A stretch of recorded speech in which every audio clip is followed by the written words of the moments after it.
Hey wonderful people, welcome to DA Tales. Today's story is about a girlfriend faking a business conference to visit her ex and ends with him showing up at the arrivals gate with her strict parents, watching her walk out holding his hand, being disowned on the spot, and getting her stuff handed back in a box.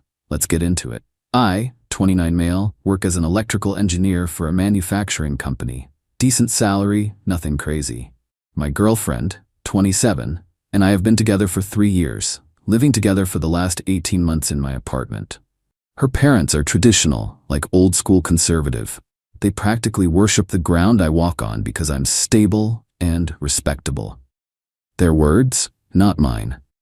2 weeks ago, my girlfriend tells me she's got a work conference, 4 days. Some corporate training thing for her marketing job. Where's it at? I asked. Out west, companies flying us out, super boring but mandatory. Something felt off. She'd never mentioned any conference before. No emails about it, no calendar invites, nothing.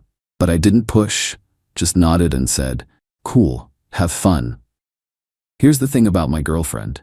She's not great at covering her tracks. She left her iPad at home connected to her iMessage. I wasn't snooping. I went to use it for a recipe while cooking dinner, and a message popped up from someone saved as Work Regional Manager.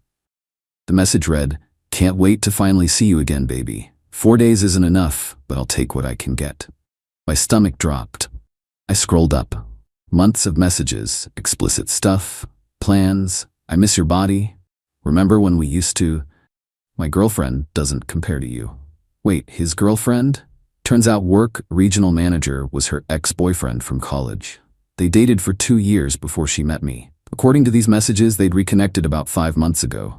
Work started with innocent catching up, escalated to, well, you can imagine. The conference? A trip to visit him. He'd booked a hotel, 4 days of whatever, while I sat at home like an idiot. I sat on that information for maybe an hour. My hands were shaking. 3 years. 3 years of my life with this woman. I'd been planning to propose next spring. But here's where I made a decision that some might call petty. I call it strategic. Her parents live about 40 minutes away. They're deeply religious, incredibly strict about family values, and they've made it crystal clear that infidelity is the ultimate sin in their book. Her mom once told me she stopped speaking to her own sister for 2 years after the sister had an affair. These are not forgiving people. I checked my girlfriend's flight details. She'd left her laptop open with the confirmation email. Departing Thursday 7 a.m., returning Sunday 5:30 p.m. I had 4 days to plan. Update 1, the setup. So I spent those 4 days being the perfect boyfriend. Texted her sweet messages. Miss you, baby. Hope the conference is going well. Can't wait for you to come home. She responded with lies. So boring here. Wish I was home with you. Learning so much though. Meanwhile, I was busy. First, I packed her stuff. Not aggressively, just methodically. Clothes in boxes, toiletries in a bag. Her books, her decorations, her stupid collection of scented candles. Everything that was hers went into 4 medium-sized moving boxes. I even folded her clothes nicely. No need to be petty about wrinkled shirts. Second, and this is where it gets interesting, I called her parents. Saturday afternoon. Her mom picked up. Oh, hi, sweetie. How are you? How's our girl doing at her conference? I paused, let the silence sit for a second. Actually, that's why I'm calling. I wanted to surprise her at the airport when she gets back tomorrow. Pick her up with flowers, maybe take her to dinner. I know you two have been wanting to see her, and I thought maybe you'd want to come along? Make it a whole family welcome home thing. Her mom loved this idea. That's so thoughtful. Her father and I would love that. Great. Her flight lands at 5:30 p.m., Terminal B. I'll pick you both up around 4? We'll be ready. I felt sick hanging up. This was going to hurt her parents too, and they didn't deserve it. But they deserved to know who their daughter really was. And honestly, if I just told them, they might not believe me. They needed to see it. The next part was harder. I needed to confirm the ex would be at the airport with her. I created a fake Instagram account. Looked through his public posts until I found enough information to seem legitimate. Then I DM'd him pretending to be a photographer doing a project on airport reunions and goodbyes. Hey, I noticed from your posts you travel a lot. Any chance you're seeing someone off at the airport this weekend? I'm documenting emotional moments for an art project. Would love to capture something authentic. He actually responded. Dude was not smart.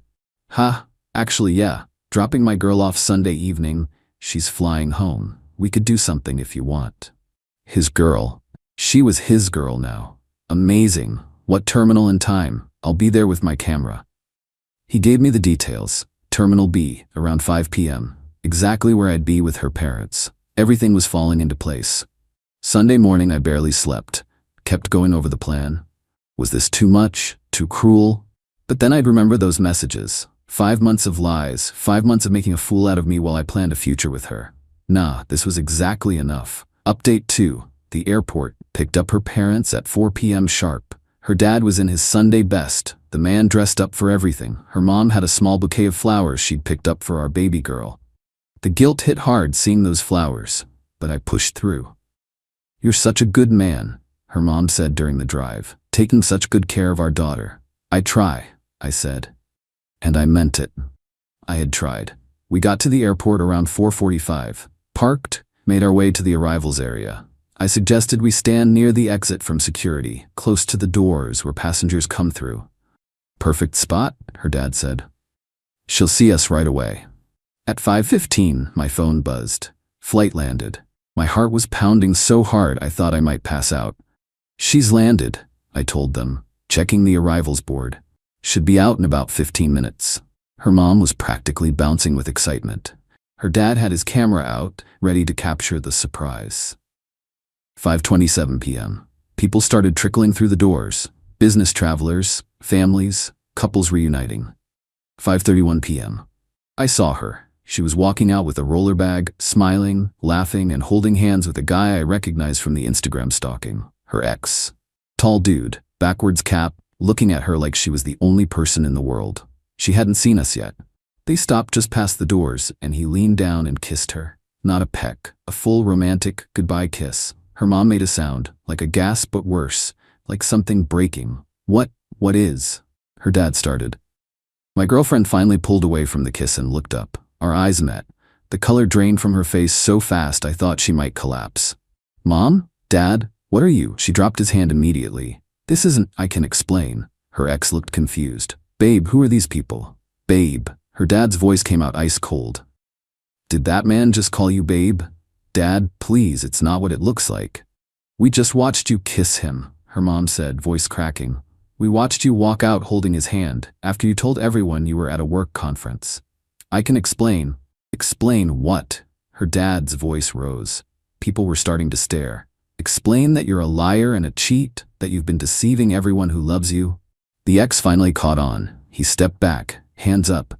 Whoa, I don't want any part of this drama. You told me you were single. My girlfriend spun around. I am single. I mean, we were breaking up anyway. We were? I finally spoke. News to me. Guess you forgot to mention that along with the secret boyfriend. You planned this, she hissed at me. You set me up. No, you set yourself up. I just made sure the right people were here to see it. Her mom was crying now. I can't even look at you. Your grandmother would roll over in her grave. Everything we taught you, everything we believed about you. Mom, please, don't mom me. You're not the daughter I raised. Her dad put his arm around his wife. We're leaving. Don't call us. Don't come by the house. I need time to process that my daughter is a stranger. They walked away. Her mom never looked back. Her dad did once, and the disappointment in his eyes was heavier than any words. My girlfriend stood there, tears streaming down her face. Her ex had already disappeared into the crowd. Smart guy. First smart thing he'd done. I reached down and picked up the box I'd brought. Set it at her feet. Your stuff. Everything that was yours at the apartment. Keys are in there too. I changed the locks this morning. You can't do this to me. I didn't do anything to you. You did this. You made every choice that led to this moment. I just stopped pretending I didn't know about it. Where am I supposed to go? I shrugged. That sounds like a you problem. Maybe call your boyfriend. Oh wait, he just found out you lied to him too. I turned and walked away. You're going to regret this, she screamed after me. I'll make your life hell. I didn't look back either. Update 3. The aftermath. It's been 3 weeks since the airport. Buckle up, because the entitlement and delusion from her side has been absolutely unhinged. First 48 hours were quiet. I think she was in shock. Then the texts started. Day 3. We need to talk. You owe me a conversation. I owe her nothing. Didn't respond. Day 4. I can't believe you humiliated me in front of my parents. That was cruel. I had a moment of weakness and you destroyed my entire life. A moment of weakness. 5 months is a long moment. Day 5. Her sister called. I'd always liked her sister. She's more grounded than my ex. Hey, I'm not calling to yell at you. I just want to understand what happened. I told her everything. The messages, the fake conference, the ex. She was quiet for a long time. I knew something was off with her lately. I didn't think she was capable of this. Neither did I. My parents are a mess. My mom hasn't stopped crying. My dad won't even say her name. I'm sorry they're hurting. That wasn't my intention. I know. Honestly, if you'd just confronted her privately, she would have lied her way out of it. Made you look crazy. Made my parents think you were the problem. This way, there's no spin. They saw it themselves. That validation helped more than I expected. Day 7. My ex showed up at the apartment, banging on the door at 11 p.m. Let me in. I have stuff in there. You can't keep my property. I opened the door but kept the chain on. I gave you everything that was yours. It was in the box. You kept my jewelry. My grandmother's necklace. Your grandmother's necklace is around your neck right now. I can literally see it. She touched her neck, realized her lie was already dead. This isn't over. I'm calling the cops and telling them you stole from me. Go ahead. I have a detailed inventory with photos of everything I packed. I also have screenshots of your messages with your ex confirming your trip wasn't a work conference. I wonder if the police would be interested in seeing those while you're filing a false report. She turned red. Actual fury in her eyes. You're a psycho. No wonder I cheated. You're controlling and you spy on people. I saw a message pop up on a shared iPad. That's not spying, and if I'm so controlling, you should be thrilled to be free of me. Goodbye. Closed the door. Heard her kick it once, then silence. Then her car starting up and peeling out of the parking lot. Day 10. The ex reached out to me via Instagram DM. Hey man, I just wanted to say I had no idea she was still with someone. She told me you guys broke up 6 months ago. I feel like crap. If I'd known, I never would have started anything with her. I was surprised by this. She lied to both of us. I don't blame you. Just do yourself a favor and stay away from her. Trust me, I'm done. She's been blowing up my phone trying to get back together since the airport. I blocked her yesterday, so she got dumped by her backup plan too. Interesting. Day 14. Her best friend sent me a long message. This woman has never liked me, always gave off jealous vibes, but suddenly she wanted to mediate. You need to give her another chance. She made a mistake. Everyone makes mistakes. You're ruining her life by being so cold. She ruined her life. I'm just not participating in the cover-up. Her parents won't talk to her. She's couch surfing. She lost the guy she left you for. Haven't you punished her enough? I haven't punished her at all. Consequences aren't punishment. They're just what happens when you do stupid things. She called me heartless. I thanked her for her input and blocked her. Day 16. This is where it gets legally interesting.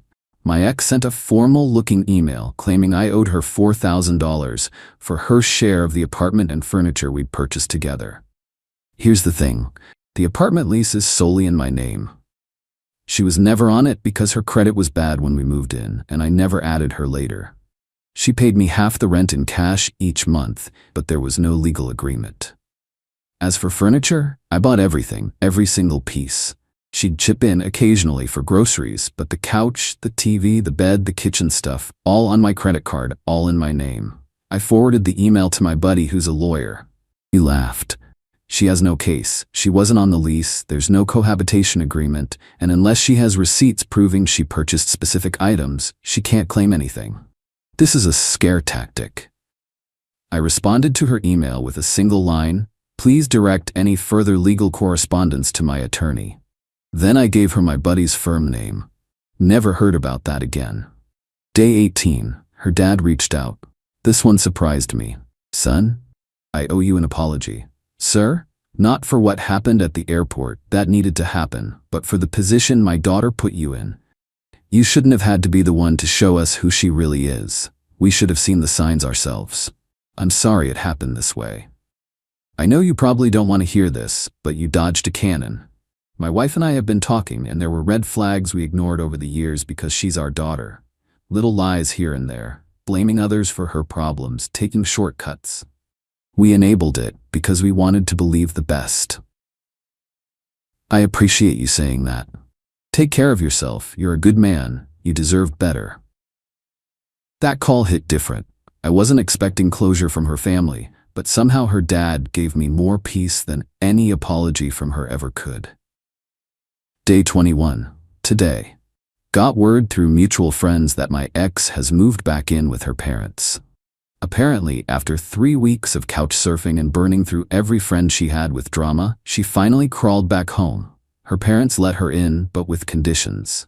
She's basically living under their roof with no freedom, working to earn back trust, no going out, no social media, church every Sunday, weekly dinners where she has to listen to lectures about morality. Sounds like hell. But it's a hell of her own making. The ex-boyfriend has completely disappeared from the picture. I heard he's already dating someone new. My ex apparently texted him 30+ times after the airport before finally giving up. Her best friend started dating the ex-boyfriend. Yeah. Let that sink in. The mediator, who told me I was being too cold, is now with the guy my ex cheated with. The drama writes itself. As for me, I'm okay. Not great, not terrible. The apartment feels empty, but it's mine now. No one else's stuff, no one else's lies, no one else's secrets. I took down all our photos, donated some things to clear the space, bought a new bed frame because the old one just felt tainted. My coworker asked if I was seeing anyone yet. I laughed. Give me a minute to trust people again first. Some days I wonder if I went too far. Bringing her parents to the airport, setting up the public confrontation, that was calculated. But then I remember those messages. 5 months. She looked me in the eyes for 5 months and lied. Made me feel crazy for sensing something was wrong. The airport thing wasn't revenge. It was truth. She just didn't like the timing. Her last message to me, 2 days ago, "I hope you're happy destroying us." I didn't respond. But if I had, I would have said, "You destroyed us. I just made sure you couldn't pretend otherwise." I'm not happy, but I'm free. And that's enough for now. Thanks for listening to this whole mess. Gonna go order some pizza and watch something stupid on TV. First peaceful Sunday in a while. Edit. Since people are asking, no, I don't feel bad about involving her parents. They're strict, but they raised her and they loved her. They deserved to know who she really was. If I'd told them privately, she would have spun it somehow. Made me the jealous, paranoid boyfriend who couldn't handle her having male friends. The only way they'd believe it was if they saw it themselves. Edit 2. For everyone asking about the iPad messages, yes, I took screenshots before she came back. They're backed up in 3 places. If she tries anything else legally, I'm prepared. Edit 3. Her sister reached out again. Apparently my ex is now claiming I abused her throughout our relationship, which is why she had to find comfort elsewhere. Her sister doesn't believe it. She was around us constantly and never saw anything like that. But my ex is laying groundwork for a redemption narrative. Some people can never just own their mistakes. They always have to be the victim. Whatever. I know who I am. The people who matter know who I am. Her stories can't change reality. Moving forward.